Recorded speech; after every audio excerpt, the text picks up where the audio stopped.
সংস্কার নির্বাচনের প্রস্তুতি একই সঙ্গে চলবে। প্রধান উপদেষ্টার গাজা অভিযানে নিহত ৩৯২ ইসরায়েলি সেনা ফাইনালের লক্ষ্য নিয়ে বিশ্বকাপে দল ঘোষণা বাংলাদেশের। আসসালামু আলাইকুম, আমি মোহাম্মদ তারুল ইসলাম।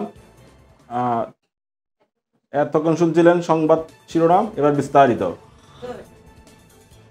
সংস্কার ও নির্বাচনের প্রস্তুতি একই সঙ্গে চলতে থাকবে বলে জানিয়েছে অন্তর্বর্তীকালীন সরকারের প্রধান উপদেষ্টা ডাক্তার মোহাম্মদ ইউনূস। সকালে রাজধানীর খামারবাড়িতে কৃষিবিদ ইনস্টিটিউশন বাংলাদেশ কেআইবি ২ দল ব্যাপী জাতীয় সংলাপে ভিডিও বার্তা উদ্বোধনী বক্তব্যে তিনি কথা বলেন।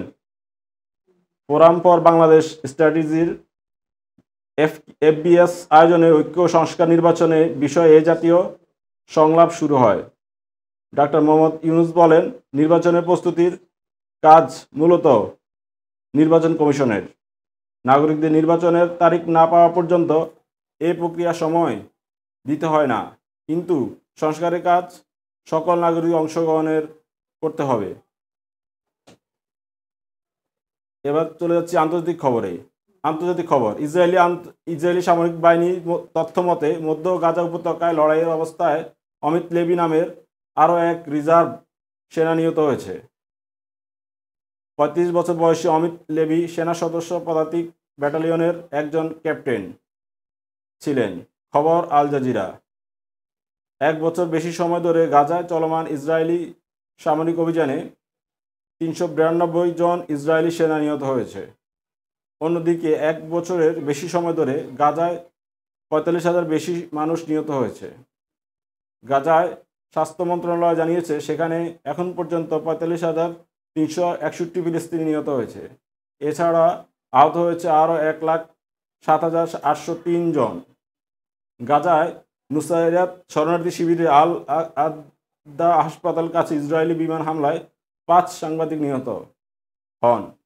আল কুদস টুডে চ্যানেলের সাংবাদিকরা একটি সম্প্রচার ভ্যানের ভেতর বলে হাসপাতালে নিকটবর্তী ঘটনাবলী কাভার করার সময় ইসরায়েলি হামলার শিকার হন।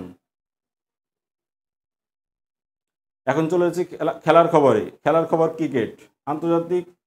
আগামী ১৮ জানুয়ারি মালয়েশিয়া অনুষ্ঠিত হবে অনূর্ধ্ব-১৯ নারী টি-20 বিশ্বকাপ। যে বিশ্বকাপ সামনে রেখে ১৫ সদস্যের স্কোয়াড ঘোষণা করেছে বিসিবি। যেখানে মেয়েদের লক্ষ্যে টুর্নামেন্ট ফাইনাল খেলা বিশ্বকাপ খেলতে যাওয়ার আগে শ্রীলঙ্কার বিপক্ষে ৪টি টি-20 ম্যাচ খেলে নিজেদের প্রস্তুতি সারবে বাংলাদেশ। এরপর উড়াল দেবে বিশ্বকাপের উদ্দেশ্যে, যেখানে দারুণ কিছু স্বপ্ন দেখছে বাংলাদেশ। সেই স্বপ্নের কথা জানিয়েছে নারী দলের নির্বাচক সজল আহমেদ চৌধুরী। দল নিয়ে নিজের প্রত্যাশার কথা জানিয়েছে সজল। বলেন, আমাদের দলে সবগুলো দিকই বিবেচনা করছি। ব্যাটিং বোলিং বৈচিত্র্য আছে, বাঁহাতি spinner, fast bowler, leg spinner আছে, ভালো অলরাউন্ডার আছে। সব কিছু বিবেচনা করেই দলটা গঠন করা হয়েছে। এতক্ষণ এই পর্যন্তই। পরবর্তী সংবাদ দেখার জন্য আহ্বান জানাচ্ছি।